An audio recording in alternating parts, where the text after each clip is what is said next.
you spend most of your life trying to be liked. You say yes to plans you don't enjoy, agree with people you don't respect, laugh at jokes that aren't funny. You shape your voice, your clothes, your opinions, until you're not sure which version of you is real anymore. At first, it feels harmless. Being liked opens doors, keeps peace, buys comfort, but slowly it becomes your leash. The moment you need approval, you give away control. Look around. Everywhere you go, people are performing. At work, they play the reliable professional. Online, the perfect family man. Among friends, the easygoing guy who never offends. They trade truth for applause, and they call it connection. But here's the quiet truth most men never face. The price of being liked is the loss of yourself. Because when you start adjusting every word to fit someone else's script, you stop living from choice. You start living from fear. Jean-Paul Sartre saw this long before social media, long before the performance became digital. He called it bad faith. When a man lies to himself so he can keep lying to everyone else, Sartre said we are condemned to be free. Condemned because freedom is not a luxury, it's a burden. And one of its heaviest costs is this: people will hate you for using it. The man who chooses honestly will always be disliked by those who live dishonestly. That's the deal. That's the weight of authenticity. In the next 20 minutes, we're going to explore why being unliked can be the purest sign of freedom.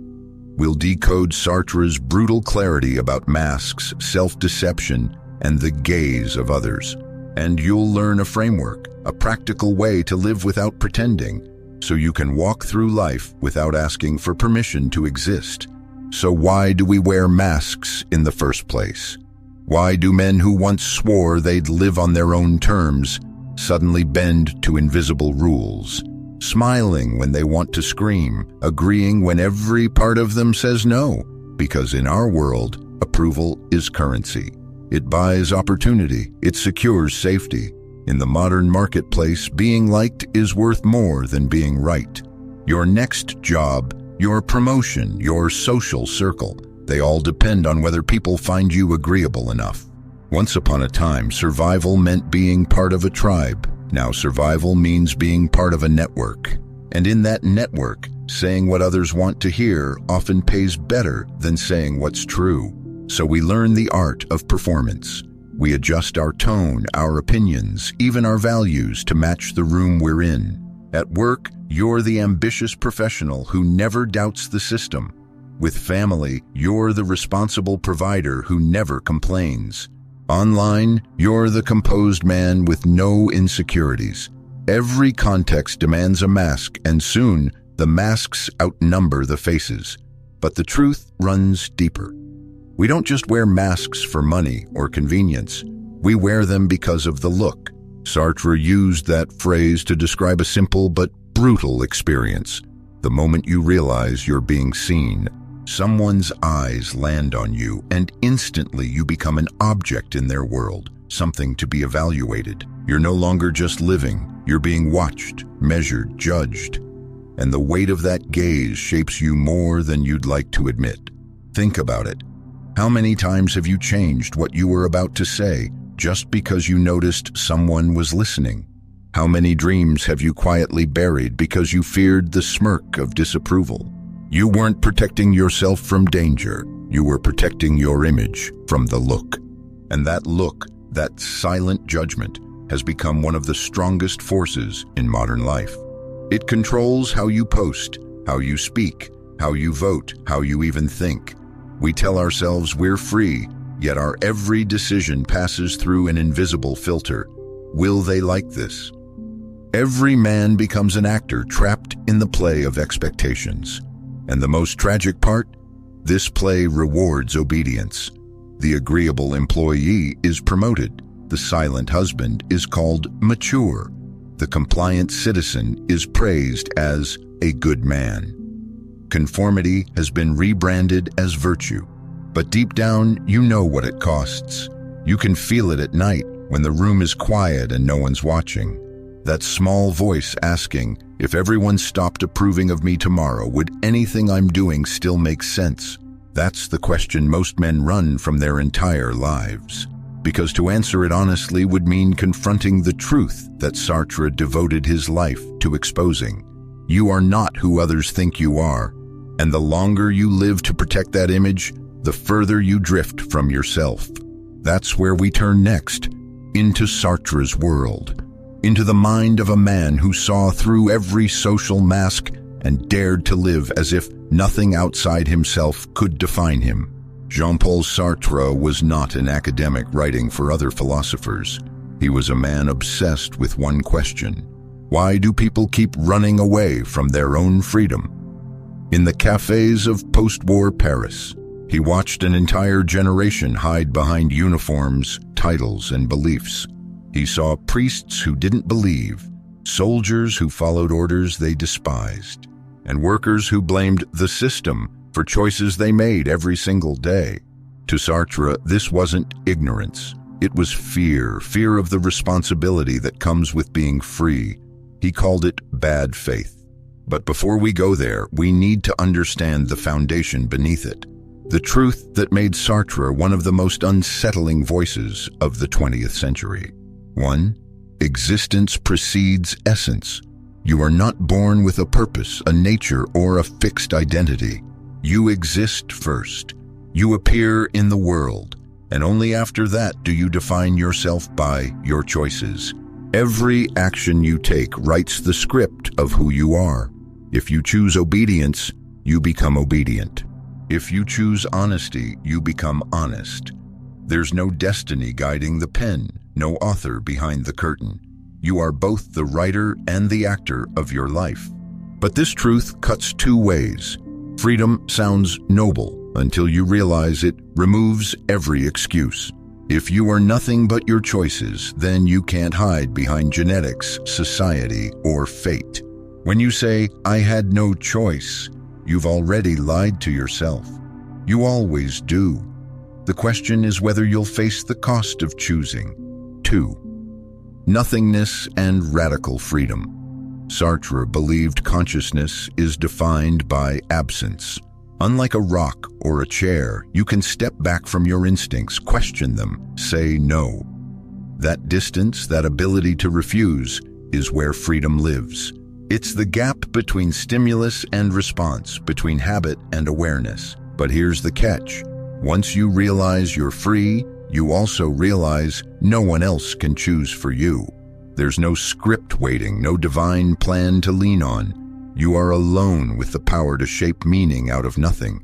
For most people, that's unbearable. So they run. They hide in roles, ideologies, relationships, anything that gives them a ready-made identity. Sartre called that hiding place bad faith. 3. Bad faith, the art of self-deception. Bad faith isn't about lying to others. It's about lying to yourself so completely that you forget you ever had a choice.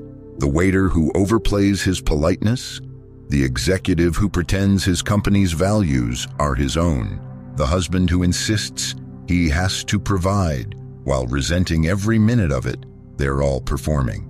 They act out the role so convincingly that they start to believe it's who they are. It feels safer that way. Because if you admit you're free, then every compromise, every surrender, every silence becomes your responsibility. And responsibility is heavy. Bad faith offers relief. It whispers, you're just doing what's expected. It sells you comfort disguised as purpose. Sartre saw this pattern everywhere. He said, man is condemned to be free. Condemned because even when we try to escape choice, that too is a choice. You can refuse to act, but you can't refuse to be the one refusing. There's no exit from freedom. 4. The look, the prison of other people's eyes. When someone looks at you, they turn you into an object. You stop being the subject of your own story and become a character in theirs. You feel it instantly, the shift from being to being seen. It's the moment you fix your posture in a meeting, lower your voice at dinner, check your reflection before speaking. The gaze of others shapes you, edits you, confines you. And yet, Sartre said, "You have a choice, even there. You can live chasing their approval, or you can let their gaze pass through you without deciding who you are. The world will always look. Your task is not to disappear into its judgment." 5. Facticity, project, and responsibility. Freedom doesn't mean pretending your circumstances don't exist. You can't wish away your age, your past, your obligations. Sartre called these facts facticity, the given conditions of your life. But within those limits, you are free to choose your project, the direction you move in, the meaning you create. You can't change that you're 45 with 2 kids and a mortgage, but you can change what kind of man you are within that frame. You can change how you use those facts as excuses or as materials for something new. That's where Sartre's philosophy hits hardest. He strips away every layer of blame until there's nowhere left to hide. If you're miserable in your job, it's not the economy. If you're silent in your marriage, it's not just how men are. You are choosing every day to keep the mask on. Freedom means admitting that and taking the hit that comes with it. And that hit is what Sartre called anguish, the feeling that comes when you face the full weight of your own responsibility. Most men mistake that anguish for anxiety. They medicate it, escape it, scroll it away.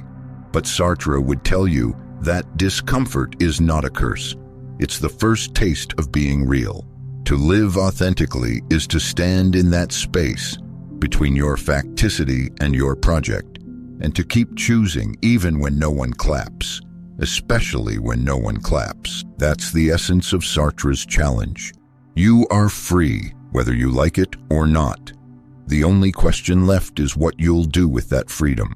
Next, we'll bring this down to the modern world, to the psychology behind why our minds cling to approval, and how every like, every nod, every polite smile keeps the mask glued to our face. Sartre exposed the illusion, but psychology shows how deep it runs, how the mind builds its own traps long before society ever joins in. We're not only scared of being disliked, we're biologically wired to chase approval. Let's start with autonomy. Modern psychology calls it one of the 3 basic needs for human well-being, along with competence and connection. The theory is simple. To feel alive, you must feel free. But freedom collides with another craving, belonging. The more we seek acceptance, the more we trade away autonomy to keep our spot in the group. We say yes when we want to say no. We conform because rejection once meant death for our ancestors. And somewhere in our nervous system, it still feels that way. So when you silence your opinions to stay agreeable, your body rewards you. Dopamine for the nod, relief for the compliment. But later, a quiet fatigue sets in, a kind of spiritual hangover. Because every time you deny yourself, your autonomy shrinks, and so does your sense of worth. Now add another layer, what psychologists call self-discrepancy. That's the gap between who you are and who you pretend to be. The wider the gap, the heavier the guilt. It's why men with perfect lives still feel hollow. Their outer self keeps winning while the inner self slowly suffocates.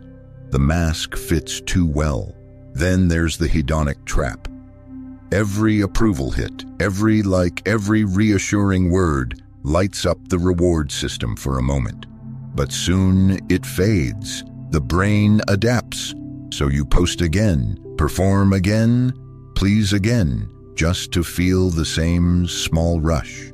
The treadmill keeps running, and you start mistaking motion for meaning. That's not connection, it's conditioning. Social media made this system near perfect. You don't just get approval, you get it at random intervals. Psychologists call it intermittent reinforcement. It's the same mechanism that makes gambling addictive. You never know which post, which comment, which gesture will bring reward, so you keep performing.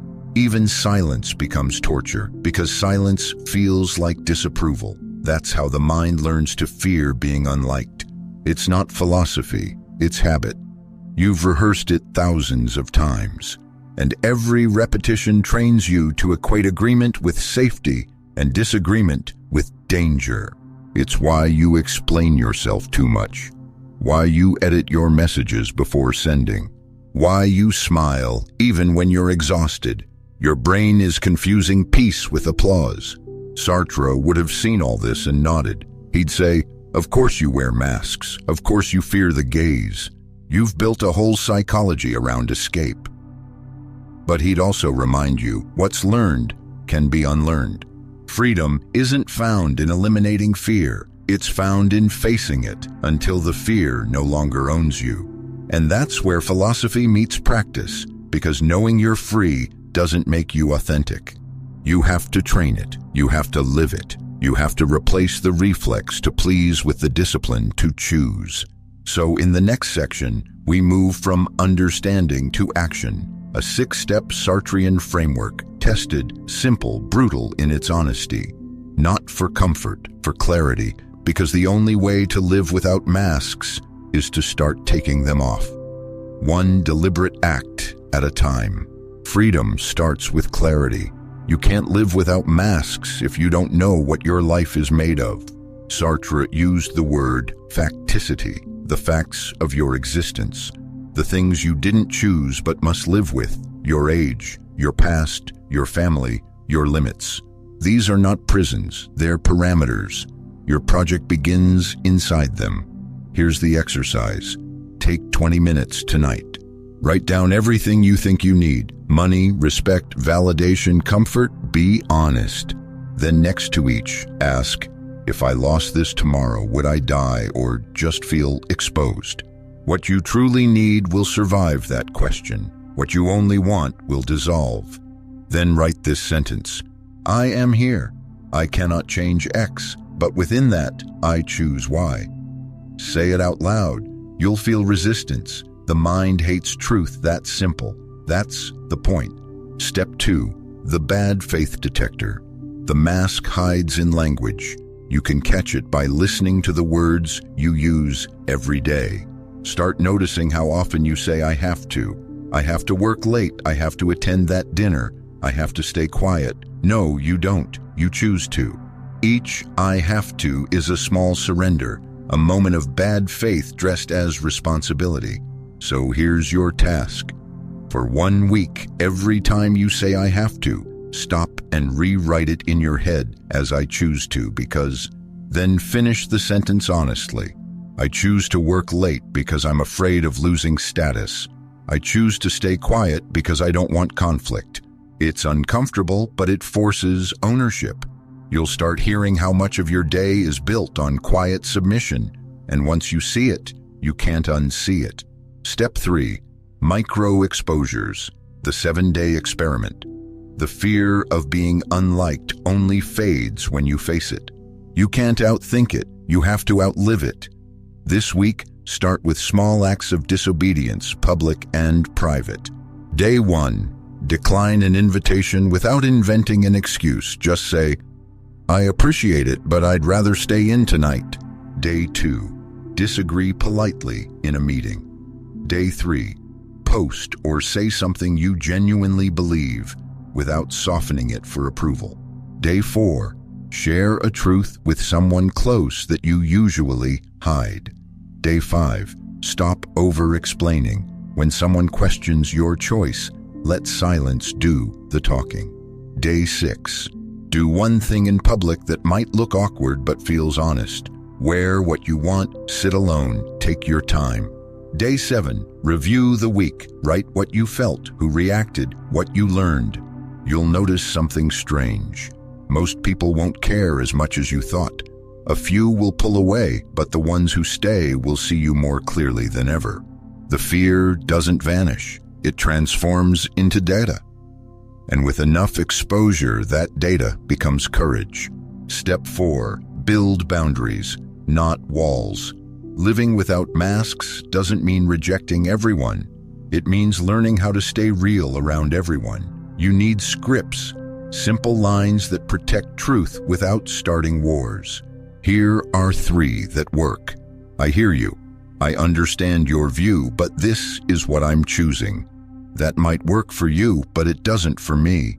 I'm not doing this to offend anyone. I'm doing this to live honestly. Use them calmly, without drama, without apology. The goal is not to win the argument. The goal is to stay in your truth without turning it into a weapon. Sartre said freedom only exists when you also recognize the freedom of others. Boundaries make that possible. Step 5. Build resilience. Make freedom sustainable. To live authentically, you must lower the cost of rejection. If your survival depends on approval, you'll never stop performing.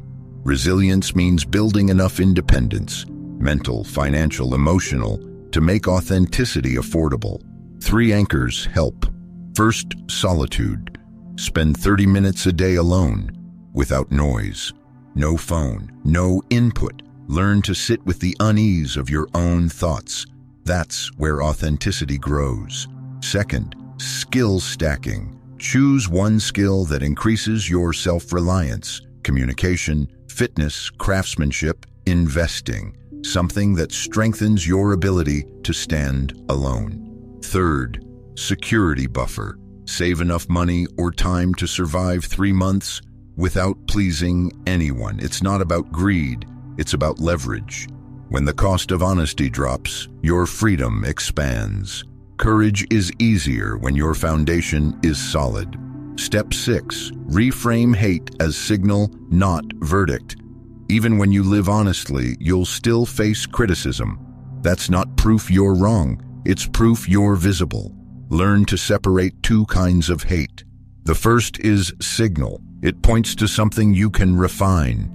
Maybe you spoke too harshly. Maybe you missed context. That kind of feedback can sharpen you. The second is projection. It's when someone attacks not your idea, but your existence. Their hatred says more about the cage they live in than about your freedom. Don't waste your breath there. Silence is your best answer. Every reaction is information. Use it, filter it, adjust if it helps your project, ignore if it only feeds the noise. Freedom doesn't mean being untouchable. It means being unowned. Sartre once wrote that man defines himself through his acts. These 6 acts, repeated and refined, redefine who you are, not by changing what you believe, but by changing how you live it. Because authenticity isn't about shouting your truth louder, it's about needing fewer lies to survive. Each step is small, but together they form a new rhythm of living, one that doesn't chase validation but builds inner authority. You stop auditioning for acceptance. You start authoring your existence.